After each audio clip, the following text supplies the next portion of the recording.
19 सितंबर 2026 से मेरा ज्योतिष का एक कोर्स ज्योतिष अलंकार बाय आचार्य निखिल दत्याल स्टार्ट हो रहा है। जो लोग ज्योतिष को बृहद तरीके से जानना चाहते हैं, बेसिक तरीके से जानना चाहते हैं और ज्योतिष में अपने बेसिक्स को बहुत स्ट्रॉन्ग करना चाहते हैं, क्योंकि बिना बेसिक्स के ज्योतिष नहीं की जा सकती, उनके लिए कोर्स बहुत अनिवार्य है। बहुत विस्तृत कोर्स मैंने बनाया है। जो लोग इंटरेस्टेड हैं ज्योतिष सीखने में ऑनलाइन मेरे द्वारा, वो इस नंबर 9211790270 इस नंबर पर व्हाट्सएप कर दें। आपको डिटेल भेज दी जाएगी पीडीएफ के द्वारा। तो जो लोग उस डिटेल में दी गई जो भी जानकारी है उसमें इंटरेस्टेड होंगे, वो कोर्स को ज्वाइन कर सकते हैं। ओम गणेशाय नमः। ओम नमः शिवाय। मैं निखिल ज्योतिष आचार्य आप सभी का मेरे चैनल पर पुनः स्वागत करता हूं। आशा करता हूं कि आप सभी स्वस्थ होंगे। महादेव की कृपा आप सभी पर सदैव बनी रहे। कि वीडियो मीन यानी कि पाइसेस के लिए बहुत विशेष है, क्योंकि वीडियो है अगस्त 2026 के मासिक राशिफल के बारे में। कैसा रहेगा अगस्त का महीना मीन के लिए? जो मेरा मासिक राशिफल होता है वो प्रमुखतः जो जीवन की मुख्य चीज़ें होती हैं उस पर आधारित होता है, जैसे कि सामान्य विश्लेषण, career, business, income, investment, love life, married life, students और सेहत। और इसके साथ ही वीडियो के अंत में मैं कुछ विशेष उपाय भी बताता हूँ जिसके करने से महीने की सकारात्मकता में वृद्धि होती है। लग्न राशि या चंद्र राशि यदि आपकी मीन है, पाइसेस है, दोनों ही गाइडेंस के लिए देख सकते हैं। जहाँ से सूट लेट ज़्यादा करता है वहाँ से देखिए। व्यक्तिगत तौर पे मेरा मानना है लग्न से देखेंगे तो अच्छा। इनकेस नहीं पता है आपको अपनी लग्न राशि, तो चंद्र राशि से भी इसको देख सकते हैं। शुरू करते हैं इस अत्यंत महत्वपूर्ण राशिफल का सामान्य विश्लेषण के साथ। शुरू करते हैं सामान्य विश्लेषण के साथ। सर्वप्रथम आपके ग्रहों के गोचर पर नजर डाल लेते हैं। शुक्र का गोचर सबसे पहले कन्या में होगा, यानी कि आपके 7वें घर में आ जाएंगे। मंगल मिथुन में आ जाएंगे, यानी कि आपके 4थे घर में। 2 तारीख को शुक्र, 1 तारीख को 5 अगस्त को बुध पंचम भाव में, 12 अगस्त को अमावस्या योग लगेगा। उस दिन सूर्य ग्रहण भी होगा आपके पंचम भाव में। और 17 अगस्त को सूर्य सिंह में आ जाएंगे। 22 अगस्त को बुध भी यहीं पे जो होंगे वो सिंह में आ जाएंगे। और पूर्णिमा योग पर या पूर्णिमा वाले दिन चंद्र ग्रहण लगेगा आपके 12वें घर में। देखते हैं क्या प्रभाव रहेगा। सर्वप्रथम लग्न पर किस ग्रह का प्रभाव है? बृहस्पति और शनि। अभी शनि वक्री हुए, मैंने बहुत विस्तृत वीडियो बनाई है, तो लॉन्ग टर्म पर उसका प्रभाव देखिए। लग्न में बैठा एक ग्रह वक्री होता है तो मंदता तो लाता है, लेकिन मत भूलिए कि ये शनि आपके 11वें घर के स्वामी हैं, लाभेश हैं। कैन इंक्रीज योर इनकम, आपका पैसा बढ़ा सकते हैं, लेकिन 12वें घर के स्वामी भी लग्न में है तो खर्चा भी बढ़ेगा, मेडिकल एक्सपेंसेस, अदर एक्सपेंसेस। तो ये महीना ऐसा है जहाँ पे एक हाथ से पैसा आ रहा है, एक हाथ से पैसा जा रहा है। यानी कि ऑब्वियसली जब हम ग्रो करते हैं, हम कुछ नया स्टार्ट करें, कोई व्यक्ति अगर नया बिजनेस स्टार्ट कर रहा है तो हो सकता है 1 साल बाद वो बहुत पैसा कमाए, लेकिन जब वो स्टार्ट कर रहा है तो पैसा लगेगा ना। तो यहाँ पे यही आपके लिए दिख रहा है कि कुछ ना कुछ खर्चे आपके, इवन मेडिकल एक्सपेंसेस इस महीने हो सकते हैं। इसके बाद गोचर होगा, पहला गोचर शुक्र का होगा। शुक्र सप्तम में आकर बैठ जाएंगे। मैरिड लाइफ के लिए अच्छा नहीं है। नीच में शुक्र, नीच के शुक्र सप्तम भाव में, जो कारक भी है मैरिड लाइफ के लिए, अष्टमेश भी हैं तो अनिश्चितता लाते हैं। और वक्री शनि से दृष्ट हैं, यानी कि जो पति पत्नी है, जो मैरिड हैं, उनके बीच में लगाव, अट्रैक्शन, इंटीमेसी, सब चीज़ों की कमी रहेगी। तो मैरिड लाइफ के लिए प्रॉब्लमेटिक है। लेकिन एक नीच का ग्रह सप्तम में कभी कभी बिजनेस में, सोशल लाइफ में अचानक से आपको ना इंक्रीज दे सकता है। आपका बिजनेस में कुछ नए मौके मिल सकते हैं। इवन नीच का ग्रह कभी कभी पॉपुलैरिटी बहुत दे देता है। मैं हमेशा कहता हूँ नीच के ग्रह को बुरा नहीं समझना चाहिए। अब वो उसके जो पॉजिटिव कारकत्व हैं, जो नैसर्गिक कारकत्व हैं, उन पर प्रभाव डालता है। हर ग्रह अलग अलग कैटेगरी में है। एक ग्रह कारकत्व तय होगा। ज्योतिष को बेसिक बेसिक लेवल से समझना चाहिए। स्थिर कारक होते हैं, नैसर्गिक कारक होते हैं और चर कारक होते हैं। तो इसलिए यहाँ पे शुक्र नैसर्गिक कारक किस चीज़ के हैं? वैवाहिक संबंधों के, लव लाइफ के। तो अगर वो नीच के होंगे और ज़्यादा प्रभावित होंगे तो सबसे बुरा प्रभाव मैरिड लाइफ और लव लाइफ पे। आप यहाँ पे सप्तम में ही हैं तो मैरिड लाइफ पर बुरा प्रभाव रहेगा, लेकिन तीसरे घर के स्वामी हैं। इवन जो लोग नया बिजनेस स्टार्ट करना चाहते हैं उनके लिए अच्छा योग है। इसके बाद गोचर होगा मंगल का। आपके 4थे घर में आकर बैठ जाएंगे। बहुत टाइम से प्रॉपर्टी लेने का प्रयास कर रहे हैं, प्रॉपर्टी रेंट आउट करना चाहते हैं, कुछ भी प्रॉपर्टी के आपके काम अटक रहे थे, लिखा पढ़ी के काम अटक रहे थे, बहुत अच्छे तरीके से बन जाएंगे। इसके बाद बुध का गोचर होगा, बुध आपके पंचम भाव में आकर बैठ जाएंगे 5 तारीख को। पंचम में गुरु सूर्य और बुध, ये अपने आप में दिखाता है कि बुद्धिमत्ता एकदम चरम सीमा पर रहेगी इन 7 दिनों के लिए। बहुत आइडियाज, बहुत मेंटली स्टेबल, बहुत ज़्यादा mentally active, physically active. Buddha हैं तो फिजिकल एक्टिव, इनका बुद्ध बहुत अच्छा होता है, they are very physically active, वो कुछ ना कुछ करते ही रहेंगे, योग करते हैं, वो आइडल नहीं बैठते। अब तभी देखिए कोई बुद्ध प्रधान व्यक्ति है ना, वो अपनी एज से कम ही दिखेगा, because they are very active. वहीं पे आप देख लीजिए किसी के लग्न में शनि है, लग्न को शनि देख रहा है, वो व्यक्ति अगर 27-28 साल का भी होगा ना, लगेगा कि वो 45 का है। ग्रहों की ये विशेषता होती है। शनि आपको आपकी उम्र से ज्यादा एज का दिखा सकता है, प्रौढ़ता आपके पूरे व्यक्तित्व में ले आता है। तो ये जो कुछ 7 दिन है, जब तक ग्रहण नहीं लगता, बहुत क्रिएटिव, बहुत ग्रोथ, बहुत, ये सारे ग्रह लाभ स्थान को देख रहे हैं। तो 2 केंद्रों के स्वामी गुरु और बुध आपके लाभ स्थान को देख रहे हैं, कि बहुत अच्छा योग है। इसके बाद अमावस्या को सूर्य ग्रहण लगेगा आपके पंचम भाव में। ये भी अच्छा नहीं है, क्योंकि पहला जो महिलाएं गर्भवती हैं, सूर्य ग्रहण वाला दिन अच्छा नहीं है, उसके आसपास के 5-6 दिन अच्छे नहीं है। संतान से मनमुटाव और बहुत कंफ्यूज्ड, बहुत ज़्यादा परप्लेक्स्ड, बहुत ज़्यादा इरिटेटेड यहाँ पे आप रह सकते हैं। ग्रहण के देखिए, सूर्य ग्रहण जब लगता है for country at mundane level 6 महीने का प्रभाव आता है, व्यक्तिगत जीवन में 1 महीने का होता है, लेकिन अब ज़्यादा ध्यान कब देना होता है? 4-5 दिन के लिए। अब ऐसा नहीं कि ग्रहण लग गया, क्योंकि अभी यहाँ ग्रहण लगेगा फिर चंद्र ग्रहण लगेगा तो आप ये 2 महीने कुछ ना करें, नहीं, ऐसा नहीं होता। 4-5 दिन, और ऐसा नहीं कुछ ना करें, 4-5 दिन do not take very big decisions. इसके बाद सूर्य का गोचर होगा, छठे घर में आकर बैठ जाएंगे केतु के साथ। कोई इलाज नहीं काम कर रहा था, कोई आपको ट्रीटमेंट करवाना था, सर्जरी करवानी थी, बहुत अच्छा टाइम है। फिर बुध भी यहीं पे आ जाएंगे, छठे घर के बुध भी अच्छे होते हैं। कोई लीगल काम अटक रहा था, लिखा पढ़ी के काम, कोई पेपर वर्क अटक रहा था, अथॉरिटी से कोई प्रॉब्लम आ रही थी, वो सॉल्व हो जाएगा।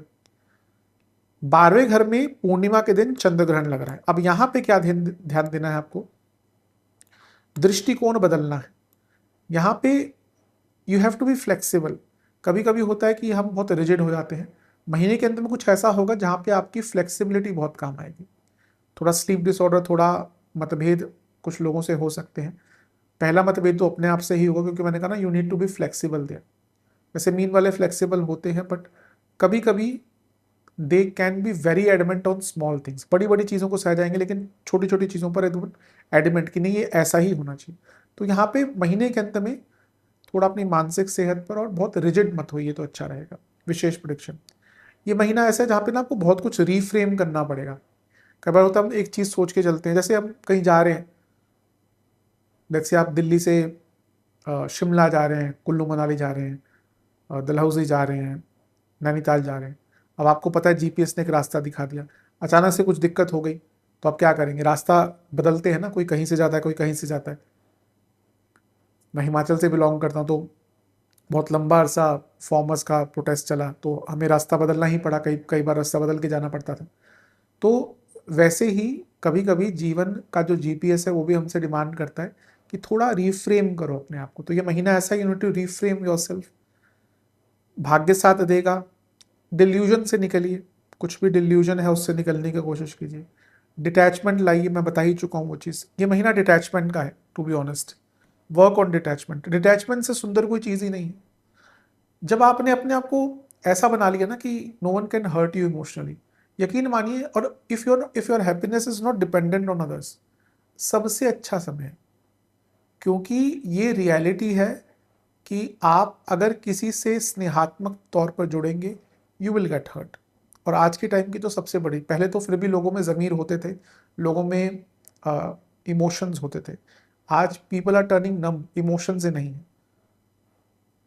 किसी की भी बात कर लीजिए, रिलेशंस की बात कर लीजिए, दोस्ती की बात कर लीजिए, रिश्तेदारी की बात कर लीजिए, पीपल गो नम, उनका रिलेशन, उनका भावनाओं, उनकी भावनाएं ख़त्म सी हो चुकी हैं। तो आज के टाइम में it's very important to save yourself. तो ये महीना डिटैचमेंट का है। पूजा पाठ में लगिए, सावन आ रहा है, करिए महादेव की आराधना। उनसे बड़ा कौन है? अगर अटैचमेंट करनी ही है तो महादेव से करिए, और किससे करनी है? जो देवादिदेव हैं, जो हर चीज़ के जनक हैं, मंत्र से लेकर सृष्टि से लेकर हर चीज़ उनकी ही बनाई हुई है। तो अब इसमें सबकी अपनी मतभेद हो सकते हैं, क्योंकि हर संप्रदाय अलग चीज़ बताता है। जो शैव से है, शाक्त से है, कोई भी पुराण भी आप पढ़ेंगे ना, शिव पुराण में यही कहा कि शिव जी अपरंपार हैं। विष्णु पुराण पढ़ेंगे तो उसमें बोलेंगे कि विष्णु जी के हिसाब से सब कुछ हुआ है। तो सबका अपना मत हो सकता है। अंततः ईश्वर एक ही है, जाकी रही भावना जैसी, प्रभु सूरत देखी तिन तैसी। तो मैं अगर महादेव बोल रहा हूँ तो क्योंकि मैं शैव उपासक हूँ, शाक्त उपासक हूँ, तो मेरे लिए तो वही है सब कुछ। तो ये महीना आपके लिए ईश्वर से जुड़ने का है। You should feel freedom this month. Freedom लाइएगा जीवन में ना।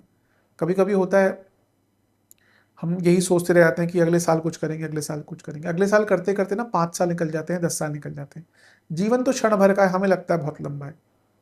तो थोड़ी फ्रीडम लाइए अपने लाइफ में, अपने जीवन को थोड़ा जीना स्टार्ट करिए।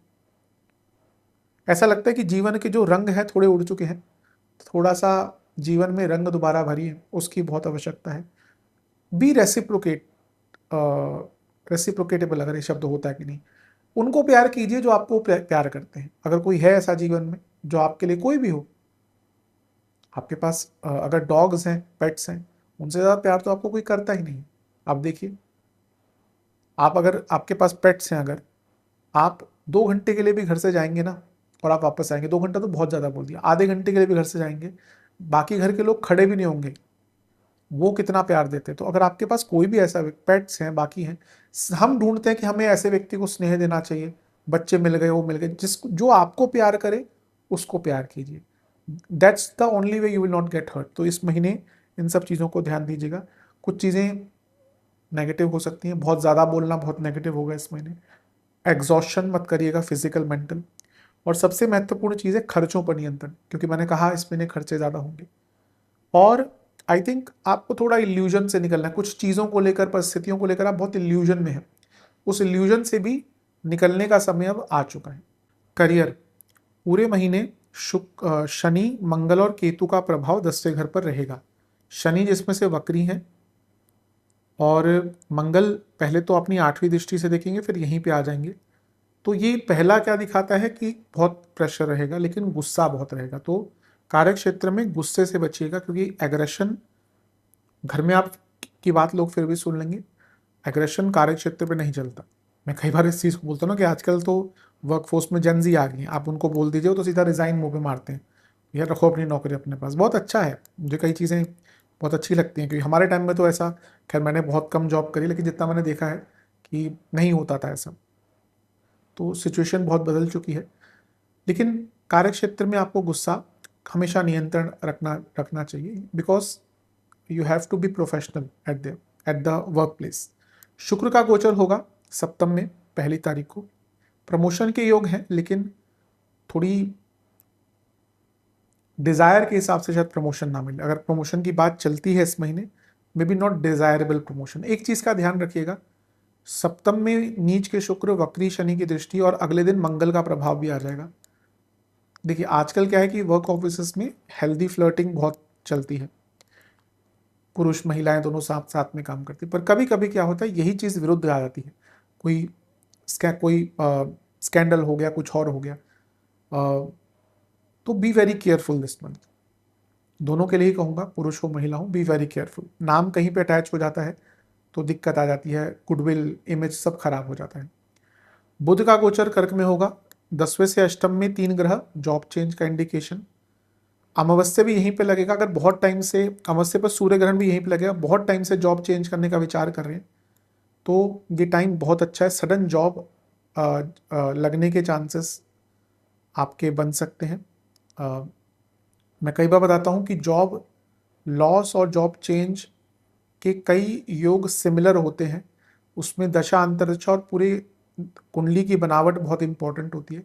तो यहाँ पे जॉब चेंज का योग बहुत अच्छा है, पर जिनकी कुंडली बहुत वीक है उनके लिए थोड़े बहुत जॉब जाने के चांसेस यहाँ बन जाते हैं। यहाँ पे अपनी ऊर्जा पर बहुत आपको नियंत्रण रखना है, क्योंकि बहुत ज़्यादा बोलना शुरू होंगे, बहुत ज़्यादा एक्टिव हो जाएंगे आप, जिसके कारण कार्य क्षेत्र में बुरा इम्पैक्ट पड़ सकता है। सूर्य का गोचर होगा 17 अगस्त को, आपके छठे घर में आ जाएंगे। ठीक ठाक है, थोड़ी बॉसेस से मतभेद हो सकते हैं।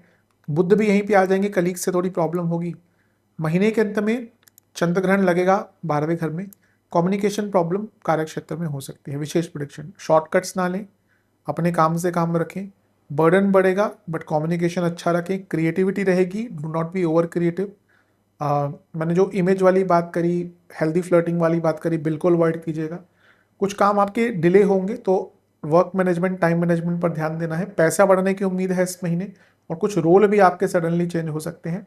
रिलैक्स होकर काम करेंगे बहुत अच्छा कर पाएंगे, नहीं रिलैक्स होकर बहुत तिलमिलाकर काम करेंगे तो प्रॉब्लम होगी। बिजनेस की तरफ चलते हैं। सप्तम में पहले ही दिन शुक्र आ जाएंगे। सप्तम से धन और सप्तम से भाग्य के स्वामी हैं, नीच के हो रहे हैं, तो it's time to do something new, invent yourself, reinvent yourself. हाँ, वक्री शनि का प्रभाव है, थोड़े काम डिले से होंगे, लेकिन नीच के ग्रह को कभी भी मैं बुरा नहीं मानता। आज के टाइम में तो बल्कि बहुत और अच्छे होते हैं। मंगल का गोचर हो जाएगा अगले दिन। मंगल धनेश है, लक्ष्मी भाव के स्वामी है, तो उनका सप्तम को देखना, यानी कि जो आप एफर्ट्स कर रहे थे थोड़े रंग लाते हुए दिखेंगे। फिर बुध का गोचर होगा, सप्तम से 11वें में 3 ग्रह, यानी कि 5 तारीख के आसपास ही बहुत सारा धन आता हुआ दिख रहा है। अमावस्या का 12 अगस्त को यहाँ पे लगना ये बताता है कि थोड़ा आपको ना यहाँ पे ओवर एक्सर्शन से, ओवर इन्वॉल्वमेंट से बचना पड़ेगा, क्योंकि ऐसा लग रहा है जैसे जैसे पंचम भाव बढ़ता रहेगा फिर सूर्य ग्रहण लगेगा, तो आप बहुत ज़्यादा मेंटली चीज़ों को ट्राई करना शुरू कर देंगे, जो मे बी आप कभी कभी ना ओवर ट्राई करते हैं तो चीज़ों को खराब कर देते हैं। यहाँ पे वैसा ही दिख रहा है। इसके बाद होगा सूर्य का गोचर, छठे घर में सूर्य आ जाएंगे। कुछ चेंजेस लाने हैं, कुछ पैसा लगाना है, कुछ लोन चाहिए बिजनेस के लिए, अच्छा टाइम है। बुध भी यहीं पे आ जाएंगे। अगेन ये ऐसा महीना लग रहा है कि यहाँ पे बिजनेस पे आपको खर्चा बहुत करना पड़ेगा, कुछ नई चीज़ें लानी पड़ेंगी, पर ऑब्वियसली जब बिजनेस करते हैं तो टाइम टू टाइम हमें इन्वेस्ट करना ही पड़ता है, क्योंकि वही तो आपका सोर्स ऑफ इनकम है। महीने के अंत में पूर्णिमा पर ग्रहण लगेगा सप्तम से छठे में, कोई रुका हुआ पैसा आदि था आ सकता है। ऐसा लगता है कि कुछ ऐसे फेरबदल आपको करने पड़ेंगे जो थोड़े अनकंफर्टेबल होंगे, बट लॉन्ग टर्म में बहुत अच्छे रहेंगे आपके लिए। विशेष प्रेडिक्शन, प्लानिंग पर काम कीजिए। ये महीना आपको बहुत कुछ सीखने को मिलेगा। अपनी वल्नरेबिलिटीज, अपनी कमजोरियां भी समझिए, और सबसे महत्वपूर्ण चीज़ ये है कि बी ओपन टू चेंज। मैंने शुरू में रिजिडिटी बात वाली बात करी थी ना, कभी कभी मीन वाले बड़ी बड़ी चीज़ों को बहुत आराम से संभाल लेते हैं चेंजेस को, पर छोटी छोटी बातें, ये यहाँ पे क्यों रखा है, इसमें आधा कप चीनी ही होनी चाहिए, आधा चम्मच चीनी ही होनी चाहिए, इन बातों पर कभी कभी बड़ा बड़ा लड़ लेते हैं। कुछ बहुत बड़ा हो गया, लाखों का नुकसान हो गया, कोई बात नहीं, लेकिन 2 रुपए की चीज़ पर कभी कभी बहुत बड़ी बहस कर देते हैं। तो ये ऐसा ही है, you should not be adamant, ना कहना सीखिए, अपनी कमिटमेंट्स रखिए, और you need to take the lead. आप ऐसा नहीं कि आपका बिजनेस और आप अपने एम्प्लॉय को बोल रहे हैं भैया उसको तो महीने के अंत में सैलरी आपने देनी देनी है। लॉस होगा तो आपका होगा, प्रॉफिट होगा तो आपका होगा। वो तो यहाँ पे काम कर रहा है, अच्छा नहीं करेगा तो कोई और कर लेगा, कहीं और कर लेगा। तो as a businessman you should always take things under control. Income, investment, expenses. Income तो आएगी इस महीने, काफ़ी आएगी। लाभेश लग्न में वक्री हो रहे हैं, एक ग्रह बली हो जाता है जब वक्री होता है।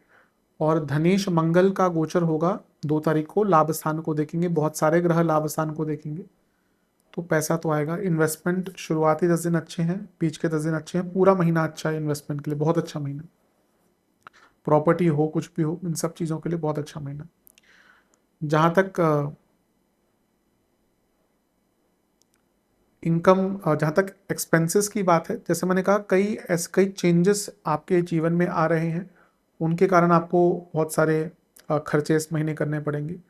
कई बदलाव, अगर आप जॉब भी करते हैं, बिजनेस भी करते हैं, आप में से कुछ लोग अपनी डाइट को लेकर बहुत बदलाव करेंगे, मे भी कुछ लोग जिम वगैरह ज्वाइन करें। लाइफस्टाइल को ठीक करने के लिए बहुत कुछ मेडिकल एक्सपेंसेस बड़े दिख रहे हैं इस महीने। वाहन पर खर्चा दिख रहा है, मरम्मत, घर में इलेक्ट्रिकल इक्विपमेंट्स में भी कुछ नई इलेक्ट्रिकल चीज़ें महंगी महंगी आप खरीदें, तो इन सब पर, और धार्मिक चीज़ों पर भी, धार्मिक धर्म से संबंधित चीज़ों पर, पूजा पाठ की चीज़ों पर भी इस महीना बहुत खर्चा दिख रहा है। कुछ यात्राएं भी होंगी लंबी दूरी की, तो उस पर भी खर्चा काफ़ी होगा। चलते हैं लव एंड रिलेशनशिप की तरफ। नो कॉन्टैक्ट सिचुएशन, चांसेस हैं 10 तारीख के बाद सारे दिन अच्छे हैं, हो सकता है एक अच्छी बातचीत दोबारा हो। नए रिलेशनशिप के भी मैं कहूँगा कि 10 तारीख के बाद ही चांसेस अच्छे हैं, बातचीत दोबारा हो सकती है। जो लोग रिलेशनशिप में है, पंचम में बृहस्पति सूर्य थोड़ी मैच्योरिटी लाते हैं। पहला गोचर शुक्र का लेकिन होगा, तो शुक्र वक्री शनि से दृष्ट है। कभी कभी पुरानी बातों को लेकर बहस हो सकती है और डिटैचमेंट बहुत हो सकती है। मंगल का गोचर होगा, कोई बहुत डायरेक्ट इम्पैक्ट नहीं है उनका, लेकिन मंगल के बाद 5 तारीख को जो बुध का गोचर होगा उनका इम्पैक्ट हो सकता है। ये ऐसा टाइम है जब अगर जो लोग रिलेशनशिप से वैवाहिक जीवन की तरफ बढ़ना चाहते हैं उनको यहाँ पर कुछ मौका मिल सकता है बात करने का। गुरु के साथ है, सूर्य के साथ है, तो जैसे मैंने मैच्योरिटी की बात करी तो एक मैच्योरिटी दिख रही है। और अगर आप अपने घर वालों से डिस्कस करना चाहते हैं तो बहुत अच्छा टाइम है। हम आज भी उस समय में है जहाँ पे घर वालों की स्वीकृति अनिवार्य होती है और घर वालों का सपोर्ट अगर मिल जाता है, क्योंकि अब चेंज हो रहा है। पहले होता था घर वाले रेजिस्ट करते थे, लेकिन अब घर वाले भी सपोर्ट करते हैं, लेकिन obviously you should show some respect और आपको भी उनकी बात सुननी चाहिए। तो आई थिंक अगर घर वालों से डिस्कशन करना है तो अच्छा टाइम है। इसके बाद सूर्य ग्रहण लगेगा आपके पंचम भाव में। यहाँ से प्रॉब्लम स्टार्ट होगी, क्योंकि ग्रहण लग रहा है पहले पंचम में, फिर पंचमेश पे महीने के अंत में ग्रहण लगेगा, तो 12 तारीख से दिक्कतें स्टार्ट होंगी, कंफ्यूजन, लड़ाई झगड़े। सूर्य छठे घर में आ जाएंगे, थोड़ा ईगो क्लैशेस यहाँ से होंगे, एक दूसरे की बात समझ नहीं पाएंगे। फिर बुध भी छठे घर में आ जाएंगे, पंचम से दूसरे में ग्रहों का बढ़ना, यानी कि तालमेल ना बैठना। अ, आप कुछ बोलेंगे, पार्टनर कुछ और समझेंगे। और महीने के अंत में एकदम चंद्र ग्रहण लगना, चंद्रमा पंचमेश है तो उन पर ग्रहण लगना, यानी कि बहुत सडन ब्रेकअप्स कुछ लोगों के हो सकते हैं। विशेष प्रेडिक्शन, अपने पार्टनर के लिए कुछ स्पेशल करने का प्रयास करें, विश्वास रखें उन पर, लेकिन अपने आप को भी मत खोइए। कभी कभी मीन वालों की आदत होती है, दे आर वेरी गिविंग, वो अपने आप को ना एकदम पीछे रख देते हैं अपनी नीड्स को, अपने पार्टनर की नीड्स को पूरा करने के लिए। तो इस पर विचार कीजिएगा। पेशेंस रखिए, ऑथेंटिक रहिए अपने जीवन में। और सबसे महत्वपूर्ण चीज़ है कि आपको अपने जीवन के हर हिस्से को ना थोड़ा बांटना पड़ेगा। अभी लगता है कि करियर में कुछ चल रहा है तो उसका प्रभाव आपके लव लाइफ पर पड़ता है, वाइसा वर्सा हो जाता है। ये चीज़ थोड़ा सा आपको हर एरिया को ना अलग अलग बांटना पड़ेगा, क्योंकि ऐसा लगता है कई चीज़ें मिक्सअप हो जाती हैं। ऐसा लगता है कि आपको बहुत अनिवार्यता है अपने पार्टनर के साथ बैठकर एक बहुत हार्ट टू हार्ट कन्वर्सेशन करने की। कभी कभी होता है कि रिलेशनशिप चलता रहता है, बहुत मैकेनिकल, बहुत मोनोटनस हो जाता है। और आजकल लोग हार्ड कन्वर्सेशंस या कहिए heart to heart conversation avoid करते हैं। तो ये टाइम है जहाँ पे आपको उस प्रकार की कन्वर्सेशन अपने पार्टनर से करनी है। वैवाहिक जीवन, मेरे हिसाब से वैवाहिक जीवन थोड़ा कष्टकारी होगा, क्योंकि सप्तम में नीच का ग्रह आके बैठ रहा है, जो अष्टमेश, यानी कि अनिश्चितता, ट्रस्ट इश्यूज, विश्वास की कमी, किसी और का इन्वॉल्वमेंट, वक्री शनि का प्रभाव, यानी कि अपने पार्टनर के प्रति आकर्षण न होना। मंगल दोष स्टार्ट हो जाएगा चौथे भाव का। अ, इतना प्रॉब्लमेटिक नहीं होता, लेकिन क्योंकि सप्तम में शुक्र है और इनकी दृष्टि सप्तम पर ही पड़ रही है। अब मंगल पे देखिए, सॉरी सप्तम पे देखिए, शनि की दृष्टि है, मंगल की दृष्टि है और नीच के शुक्र, यानी कि प्रॉब्लम बढ़ती ही जाएंगी। अग्रेशन बहुत दिख रहा है, इन लॉस के कारण प्रॉब्लम बहुत दिख रही है। इसके बाद बुध का गोचर होगा, बुध आपके पंचम में आकर बैठ जाएंगे। थोड़ा यहाँ पे इंप्रूवमेंट होगा, सप्तम से 11वें में सूर्य गुरु और बुध, यानी कि एक दूसरे को समझ पाएंगे। लेकिन यहीं पर ग्रहण लग जाना 12 तारीख के आसपास भयंकर झगड़ा करवा सकता है, बहुत भयंकर झगड़ा। फिर यहाँ पे सूर्य का गोचर होगा, ये बहुत अच्छा नहीं है, क्योंकि सप्तम से 12वां जो भाव है वो भरता जा रहा है, ईगो क्लैशेस, फैमिली का इन्वॉल्वमेंट। फिर बुध भी यहीं पे आ जाएंगे सप्तमेश अपने से 12वें में, तो ये भी थोड़ा नेगेटिव है, और सूर्य केतु के साथ। तो जिनकी प्रॉब्लम चल रही है उनका महीने का अंतिम भाग अच्छा नहीं है, क्योंकि सप्तमेश छठे में आ गए अपने से 12वें में, और शुक्र भी आपके 12वें भाव में चले गए। सॉरी शुक्र नहीं, चंद्रमा भी आपके 12वें भाव में 28 तारीख को जब होंगे तो ग्रहण लगेगा, चंद्र ग्रहण। तो महीने का आई थिंक 20 तारीख के बाद का समय ना मैरिड लाइफ में बहुत प्रॉब्लम लेकर आएगा, बहुत डिटैचमेंट लेकर आएगा। विशेष प्रोडिक्शन, विश्वास बनाकर रखिए, बहुत ऐसी चीज़ें होंगी जो जिनके लिए आप तैयार ही नहीं थे। बहुत अनिश्चितताएं दिख रही हैं इस महीने। आत्मीय कनेक्शन बनाकर रखिए।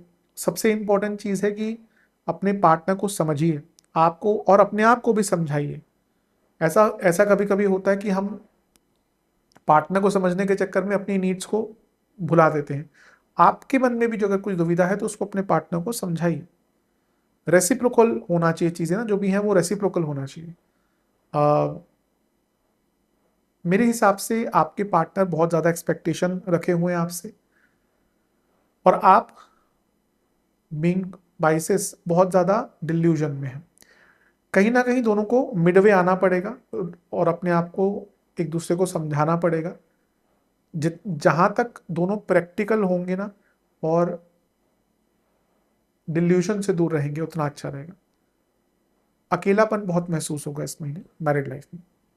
स्टूडेंट्स, एग्जाम्स, शुरुआती 10 दिन बहुत अच्छे हैं, बीच के 10 दिन ओवर कॉन्फिडेंस, ये मत समझिएगा सब कुछ आ गया, दिक्कत में रहेंगे। अंतिम 10 दिन बहुत अच्छे हैं। अ, ये महीना स्टूडेंट्स के लिए थोड़ा ठीक ही दिख रहा है। बुध की स्थिति बहुत अच्छी हो गई इस महीने। जुलाई में अच्छी नहीं थी तो प्रॉब्लम्स आई होंगी। पहला गोचर शुक्र का है, कोई बहुत डायरेक्ट इम्पैक्ट नहीं है। इसके बाद मंगल का गोचर है, ठीक है, ये भी कोई बहुत बुरा नहीं है। बुध का गोचर होगा 5 तारीख को, यहाँ से चीज़ें अच्छी रहेंगी। बुध आदित्य योग बन गया, गुरु के साथ बुध बैठ गए, ये भी बहुत अच्छा है। लेकिन 12 तारीख को जो ग्रहण लगेगा यहाँ पे दिक्कत हो सकती है। तो यहाँ पे जैसे मैंने एग्जाम के टाइम पे भी कहा था कि महीने का मध्य भाग थोड़ा क्रिटिकल है। इसके बाद बुध का गोचर, सूर्य का गोचर होगा, छठे घर में आ जाएंगे 17 तारीख को, बहुत अच्छा है। एग्जाम्स, कंपटीशन, फिर बुध भी यहीं पे आ जाएंगे 22 तारीख को, बहुत अच्छा है। महीने के अंत में चंद्र ग्रहण लगेगा, पंचमेश पे लग रहा है यानी कि चंद्रमा पर, तो एकदम महीने के अंत में ना थोड़ा सा कॉन्फिडेंस कम हो सकता है। जो बच्चे विदेश जाने का प्रयत्न करते हैं उनके लिए पूर्णिमा पर जो ग्रहण लगेगा कुछ नए मौके लेकर आ सकता है। विशेष प्रेडिक्शन, थोड़ा डिटैच रहिए, अपने सब्जेक्ट की और नॉलेज गेन कीजिए, डिल्यूजन से दूर रहिए। भाग्य का साथ मिलेगा इस महीने, लेकिन सही जगह पर करेज दिखानी पड़ेगी, ट्रस्ट अपने ऊपर दिखाना पड़ेगा, और आपको अपनी पढ़ाई में डूब कर इन्वॉल्व होना पड़ेगा। अभी लगता है कि ऊपरी ऊपरी सतह को टच करते हैं, डीप नहीं जाते, तो इस चीज़ पर बहुत ध्यान देना पड़ेगा। सेहत, इस महीने वीकनेस, न्यूट्रिशनल डेफिशिएंसीज, कफ की problem, acidity, cardiac issues, hormonal problem ज़्यादा तंग करेंगे। शुरुआती 10 दिन में चेस्ट की प्रॉब्लम, कफ रोग, ब्रीदिंग इश्यूज, आंखों की प्रॉब्लम, सर से संबंधित रोग, शिरोरोग, मानसिक रोग, बीच के 10 दिन में हृदय संबंधित, चेस्ट की प्रॉब्लम, लाइफस्टाइल डिसऑर्डर, सांसों के रोग, स्किन डिसऑर्डर्स। अंतिम 10 दिन में स्किन की प्रॉब्लम दोहरा, पित्त का बढ़ना, एसिडिटी, आंखों की प्रॉब्लम, इन्फेक्शंस तंग करेंगे। उपाय के स्वरूप में महादेव का पंचामृत से अभिषेक करें, फिर गंगा जल से अभिषेक करें, फिर जल और केसर मिलाकर अभिषेक करें। बेलपत्र कम से कम 21 महादेव पर चढ़ाएं। सफेद रंग के पुष्प अर्पण करें, गुलाब के पुष्प की माला अर्पण करें।